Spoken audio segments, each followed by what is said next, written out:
But as we walk through the imagery that has no labels, has no conclusions, has no judgments, it's just a blank canvas, we have received programs that aren't necessarily bad, but have limited um, how we can experience what has now become defined. And then, of course, through all of that, we have also received programs upon programs and programs trying to hack programs in which we've received twisted imagery and lower based thinking of what we are, what we're not, what this experience really meant, what it didn't mean. And all of that contributes to you thinking about what God is and what God looks like and where did I come from and what am I?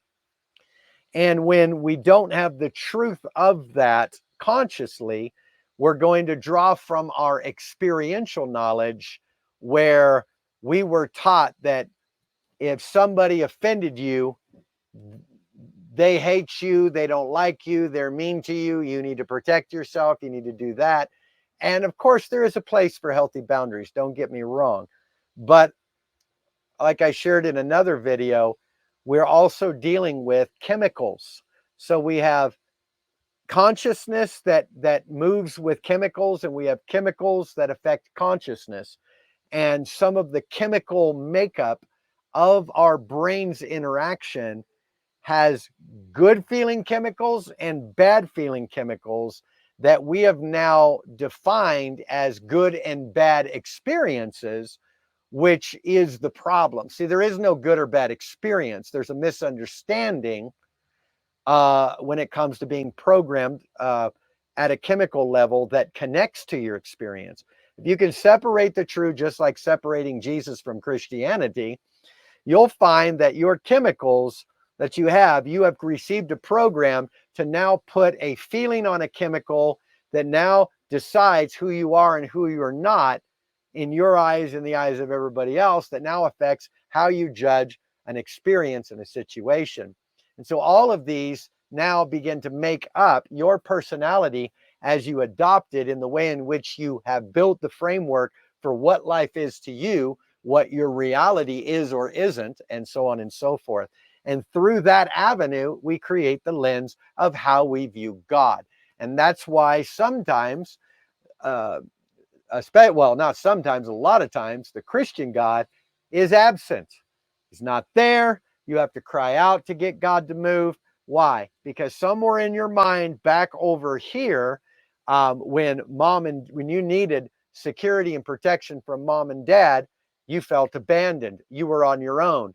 They didn't hear you. Nobody was there, or they didn't listen to you when you did share, or they didn't validate you. So the areas of invalidation with authority figures, with parents, with adults when you're a children, becomes the mere reflection of how we view God. And if you get enough people together that say, God looks like this, then they will create an egregore, a mindset, because we have the power of creation. We will project that into our matrix, and we will now be subject to that mindset as an actual entity. And so what happens is in a twisted version of this, that egregore begins to feed off of those base trauma belief systems and chemicals in the brain. And it begins to feed off of those. And what it does is it feeds you a chemical that is there to love you, protect you, and defend you, to give you that feel-good chemical, to keep you addicted at that chemical level. But on the flip side, it doesn't want you to only stay feeling good, because that egregore doesn't live off the feel-good vibrations of your mind. It lives off of the fear-based pain parts, because it was created from that. So again, when you create something out of pain, you can't feed it goodness. It kills it. So in order to keep it alive, you have to continue to feed those frequencies that created it, okay?